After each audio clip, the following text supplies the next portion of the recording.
इस एडवेंचरस कहानी की शुरुआत होती है एक ट्रेन को दिखाते हुए जिसके अंदर हेलबॉय नाम का एक खतरनाक शैतान मौजूद था। फर्क सिर्फ इतना होता है कि ये शैतान लोगों को ज्यादा नुकसान नहीं पहुंचाता, बल्कि ये तो पूरी दुनिया में मौजूद डीमंस और खतरनाक शक्तियों को पकड़ता है और चारों तरफ शांति बनाए रखने वाली एक ऑर्गेनाइजेशन के लिए काम करता है। फिलहाल हेलबॉय बॉबी और डैनी नाम के अपने दो साथियों के साथ कुछ तो लेकर जा रहे थे। ये बहुत ही ज्यादा खतरनाक और इम्पोर्टेंट चीज थी जिसे संभाल कर लेकर जाना पड़ता था। फिलहाल हेलबॉय अंदर कंपार्टमेंट में आकर एक बॉक्स के ऊपर बैठ जाता है। उसकी पूरी नजर बॉक्स के ऊपर थी, शायद उसके अंदर कुछ तो इम्पोर्टेंट चीज है। अब डैनी पता नहीं क्यों हेलबॉय से कह रहा है कि अंदर जो भी चीज है तुम उससे बहुत ज्यादा डर रहे हो, बट हेलबॉय आज तक किससे भी नहीं डरा था। इनफैक्ट उसने तो बुरे से बुरे शैतानों को भी मार गिराया होता है। अचानक अब उस बॉक्स के अंदर कुछ तो हिलने लगा। उसके अंदर तो एक मकड़ी थी जो अपना साइज काफी बड़ा कर ले रही होती है। अब देखते ही देखते उसका साइज इतना ज्यादा हो गया कि वो हेलबॉय पर टूट पड़ी। हेलबॉय भी कम नहीं था, उसने भी पलटवार किया और उस खतरनाक स्पाइडर को मारने लगा। स्पाइडर के बड़े बड़े नुकीले पंजे मौजूद थे जिसने सबसे पहले डैनी को मार दिया। वो तो बॉबी को भी चोट पहुंचाने के लिए आगे बढ़ता है, बट हेलबॉय उसे बचा रहा था और खुद भी मार रहा था। उस बड़े से स्पाइडर और हेलबॉय दोनों की ताकतें एकदम कंबाइन थी। इसकी वजह से ट्रेन का वो कंपार्टमेंट काफी हिलने लगा और एक बार आउट ऑफ कंट्रोल होने के कारण ट्रेन अब पूरी की पूरी ट्रैक पे से उतर जाती है।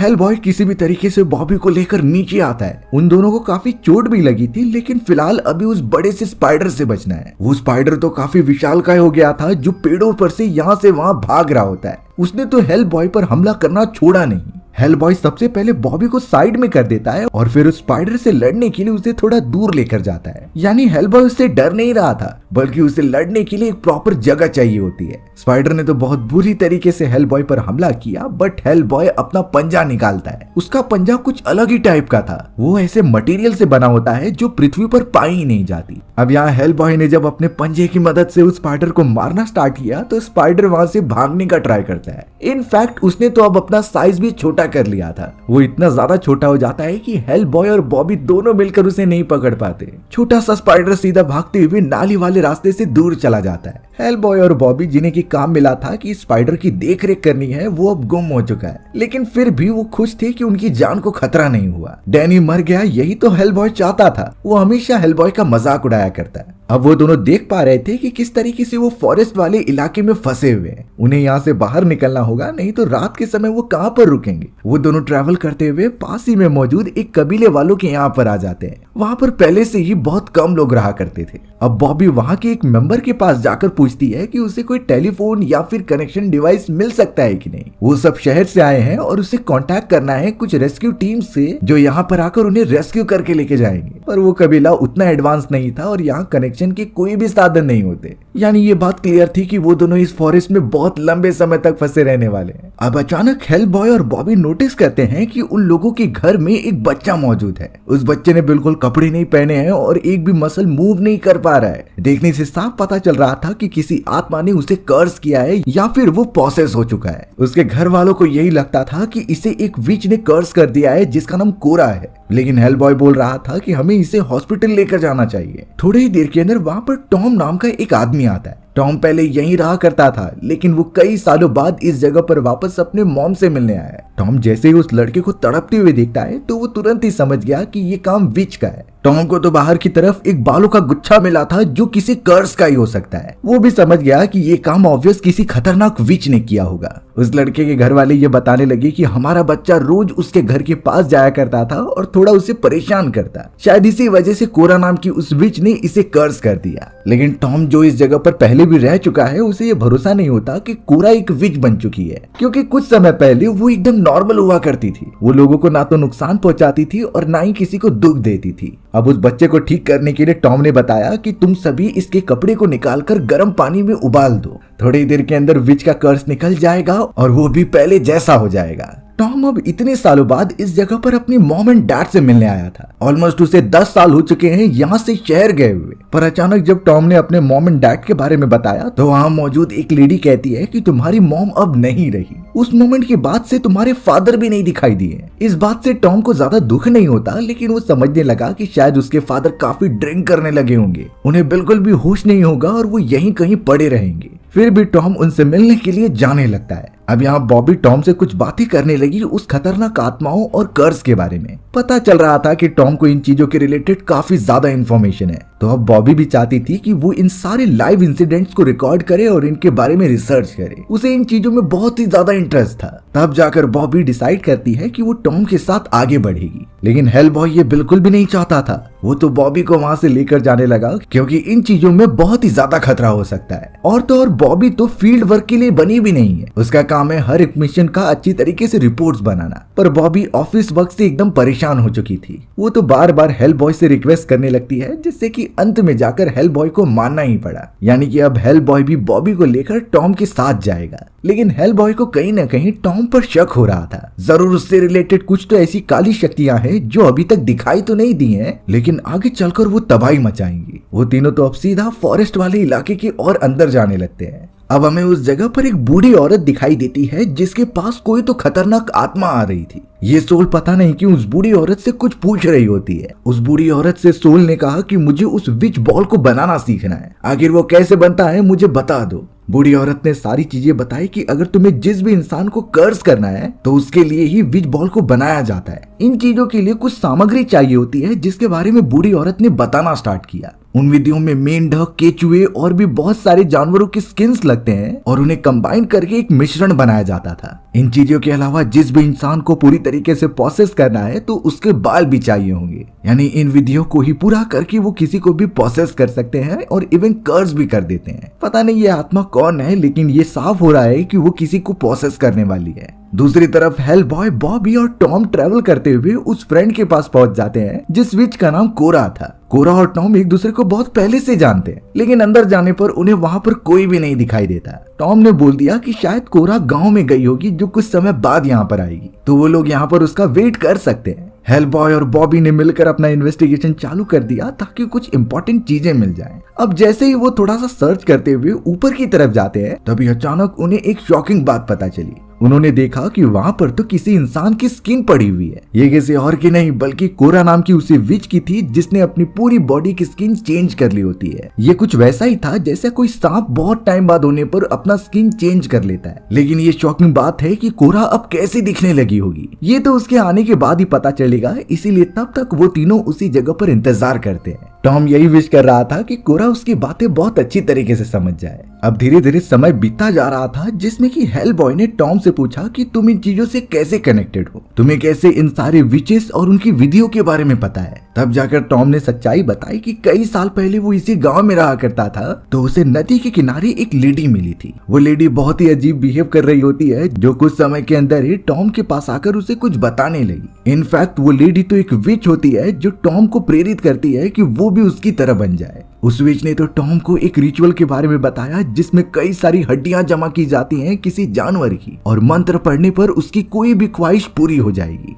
टॉम उस समय ना समझ था, इसीलिए जो जो उस विच ने बोला वो करता गया। उसने तो एक मरी हुई बिल्ली की सारी हड्डियां निकाल ली और उससे ये रिचुअल कंप्लीट करने लगा। इन चीजों को पूरा करते ही फॉरेस्ट के अंदर एक कर्स मैन आएगा। इस कर्स मैन ने एक हैट पहनी हुई होगी जो उसकी सारी विशेष पूरी कर सकता था। अगर उस हैट मैन ने रिचुअल में अप्लाई की गई किसी भी हड्डी को चुन लिया तो टॉम उससे पीछे नहीं हट सकता था, उसे कोई ना कोई विश मांगनी ही पड़ेगी। इन विशेष में कुछ भी अप्लाई किया जा सकता था, जैसे कि लंबी उम्र या फिर अनलिमिटेड पैसा। सिर्फ एक शर्त होती है कि जो भी लाइफ उसे मिलेगी वो कर्स होगी, यानी वो उसके अंदर कभी भी अनंत काल तक मर नहीं सकता, और जो भी कर्स आत्माएं उससे जुड़ी होंगी वो हमेशा उसे प्रोसेस करती रहेंगी। टॉम को उस समय थोड़ी बातें समझ में आ चुकी थी, इसीलिए वो जल्द से जल्द वहां से भागने लगा। पर तब तक हैटमैन ने एक हड्डी चूज भी कर ली होती है। टॉम ने उन हड्डियों को दूर भी फेंका पर वो उसके पास आ ही जाती थी, और इतने सालों बाद आज का समय है वो हड्डी हमेशा हमेशा के लिए टॉम के साथ मौजूद रहती है। यानी हैटमैन ने टॉम को सेलेक्ट करके उसके जीवन को कर्स कर दिया है। टॉम तो कई बार अपनी जान लेने की कोशिश कर चुका है, बट इसमें वो नाकामयाब भी हो जाता था। अब यहाँ पर वो सब बात करते ही रहते हैं, तभी हमें खिड़की की तरफ एक रकून डॉग दिखाई दिया। वो रकून डॉग सीधा ट्रेवल करते हुए अंदर घुसता है और कोरा द्वारा निकाली गई उस स्किन को पूरी तरीके से बदलने लगता है। बाद में पता चला कि वो रकून डॉग कोई और नहीं बल्कि कोरा ही थी, जो अपनी ताकत की मदद से अलग अलग टाइम पर अपना रूप बदल सकती है। फिलहाल तो वो अपने इंसानी रूप में वापस आ रही थी। जब वो अपनी स्किन को कंट्रोल करने लगती है तो ये पूरा सीन देखकर सभी लोग काफी डर रहे होते हैं। खास करके बॉबी बहुत ज्यादा डर जाती है। हेल बॉय उसे पूरी तरीके से प्रोटेक्ट भी कर रहा था। कोरा यहाँ पर इंसानी रूप में जब वापस आ रही थी तो उसे बहुत दर्द होता है। ये दर्द उसके चिल्लाने की वजह से महसूस किया जा सकता था। कोरा तो बिल्कुल भी सोच नहीं पाती कि वो कैसे आ गई। इन खतरनाक चीजों को देखने के बाद टॉम बताता है कि कोरा भी कहीं न कहीं उस कर्ज में फंस गई है, लेकिन उस हैटमैन ने इसी तरीके से कई लोगों को अपनी जाल में फंसाया है। अब यहाँ फॉरेस्ट के अंदर से एक विच घोड़े के ऊपर सवार होकर उनके पास आती है। ये वही विच थी जिसने कि कई साल पहले टॉम को अपने कब्जे में किया होता है। अब तो वो वहाँ वापस से आ चुकी है कोरा और टॉम दोनों को लेने के लिए। उन दोनों की लाइफ कर्स हो चुकी है तो वो इस तरीके से छुप नहीं सकते।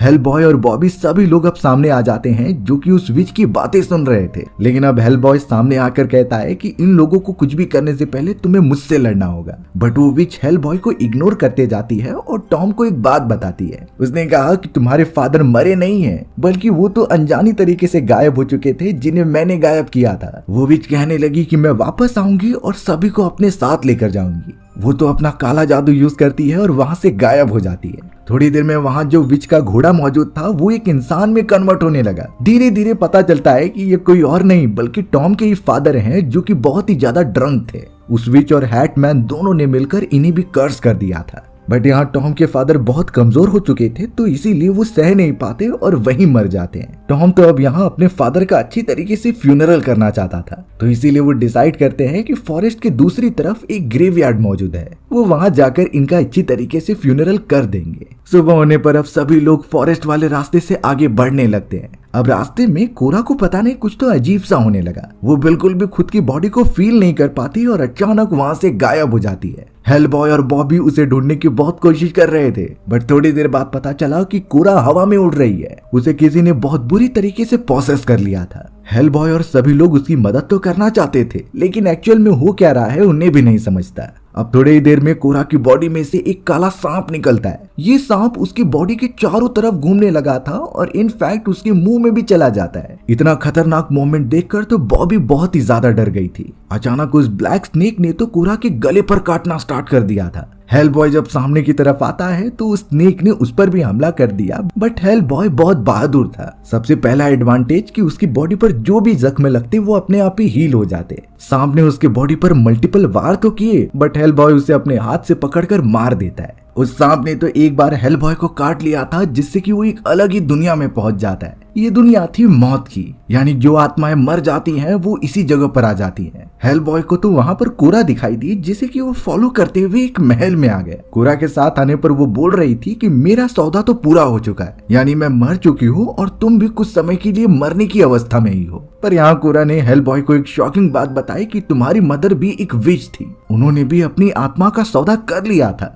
इसीलिए डेविल उन्हें सजा देना चाहते थे तो वो उनके पेट में अपने ही जैसा एक बच्चा पैदा कर देते हैं। वो बच्चा कोई और नहीं बल्कि हेल बॉय ही था। अब अचानक हेल बॉय को बहुत ही ज्यादा दर्द होने लगता है और वो अपने बॉडी में वापस आ जाता है। ये सब करने के लिए टॉम ने उस लकी बोन का यूज किया था, वही लकी बोन जिससे कि हैटमैन और कई सारी आत्माएं उससे जुड़ी हुई हैं। उसने अपनी विश पूरी कर ली है तो अब हैटमैन उसे लेने जरूर आएगा। टॉम को ये बात पता थी, इसीलिए वो जल्द से जल्द कहता है कि हमें यहाँ से तो निकलना होगा। वो सभी अब ट्रैवल करते हुए एक चर्च के पास आ जाते हैं और अंदर पहुंचते ही वहाँ पर एक पादरी मौजूद था। वो पादरी देख नहीं सकता था, लेकिन उनके आने से पहले ही उसने कह दिया कि मुझे पता था कि तुम सब यहाँ आने वाले हो। बात ये थी कि कोरा की आत्मा उनके पास आई होती है और उसने सब कुछ बता दिया कि आगे क्या करना है। पादरी ने तो यहाँ पर टॉम के फादर की डेड बॉडी को देखा और उनका सम्मान पूर्वक फ्यूनरल करना स्टार्ट कर दिया। पादरी ये भी बताते हैं कि आने वाला समय बहुत ही मुश्किल होने वाला है, इसीलिए तुम सभी को एकदम तैयार रहना चाहिए। वहीं अब हेल बॉय को भी कुछ ठीक नहीं लग रहा था। इस जगह की सारी चीजें जैसे कर्स हो चुकी हैं। थोड़े समय में रात हो जाती है और बाहर की तरफ से वही विच मौजूद थी। वो तो टॉम को लेने के लिए आई थी क्योंकि उसने लकी बोन का यूज कर लिया था। हैटमैन भी जरूर यहाँ पर आता ही होगा उसे पकड़ने के लिए। तो सबसे अच्छी बात तो यही होगी कि टॉम खुद को सरेंडर कर दे।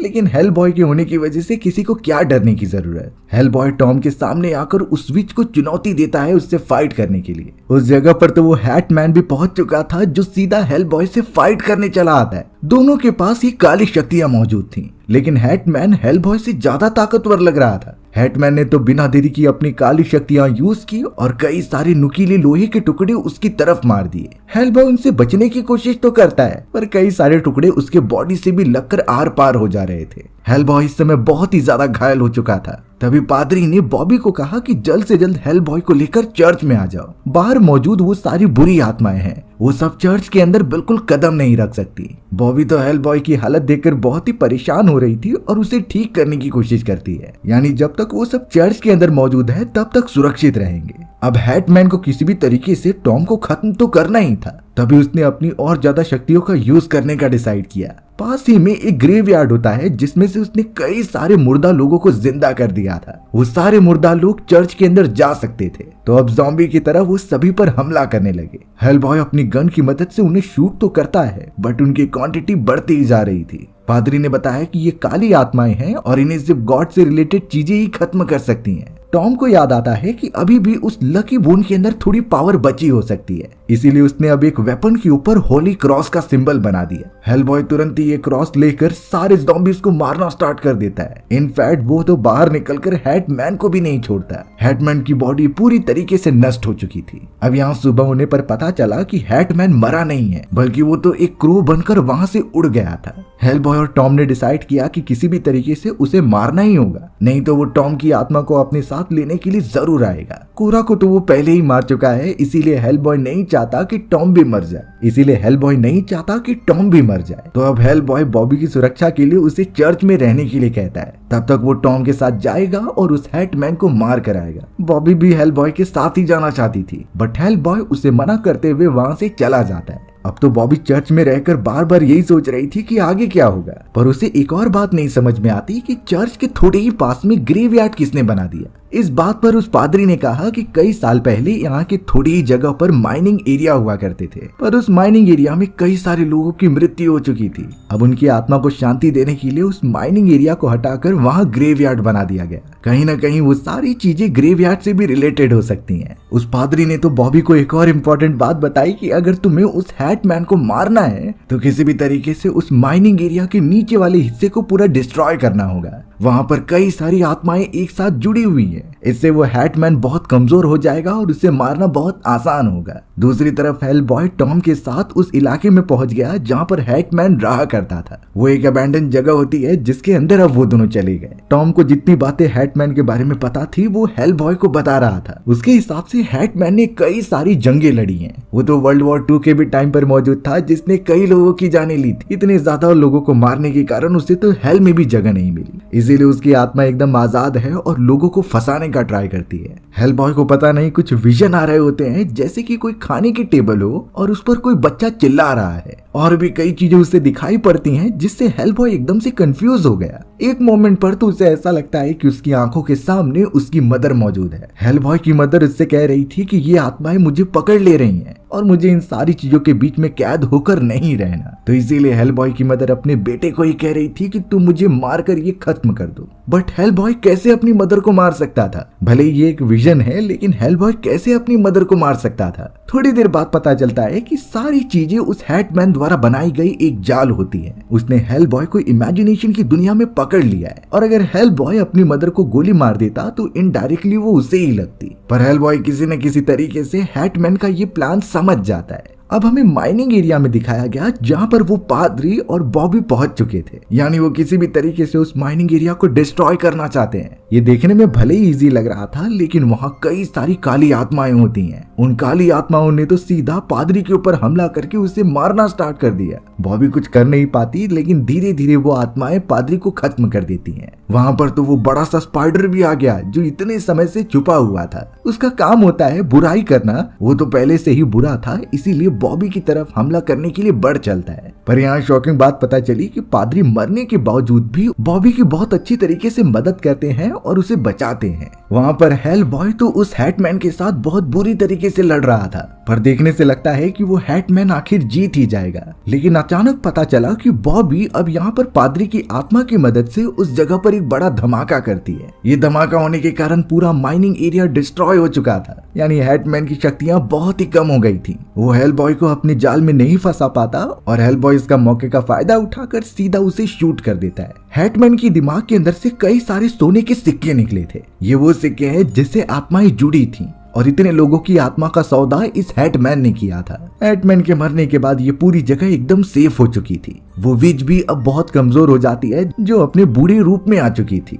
टॉम अपने फादर की मौत का बदला लेने के लिए उस विच को बहुत बुरी सजा देता है। वापस चर्च में आने पर आखिरकार वो बॉबी से मिल रहे थे। सब कुछ ठीक हो जाने के बाद वो आगे बढ़ते हैं और एक रेस्क्यू हेलीकॉप्टर को भी बुला लेते हैं। हेलबॉय, टॉम और बॉबी तीनों साथ में बैठकर अब निकल पड़े थे एक नए मिशन के लिए। पर हेलबॉय को कहीं ना कहीं अंदर से लग रहा था कि अभी भी ये मिशन खत्म नहीं हुआ है, आगे और भी ज्यादा खतरनाक विचेस और आत्माएं आने वाली हैं। हमारी कहानी इसी मिक्स फीलिंग के साथ खत्म हो जाती है। सो व्यूअर्स, आपको ये स्टोरी कैसी लगी कमेंट सेक्शन में बताना भूलना मत। और अगर आपको मेरा एक्सप्लेनेशन 1% भी अच्छा लगा होगा ना तो वीडियो को लाइक एंड चैनल को सब्सक्राइब जरूर कर देना। मिलते हैं इसी तरीके की मजेदार वीडियोस में, तब तक के लिए बाय बाय।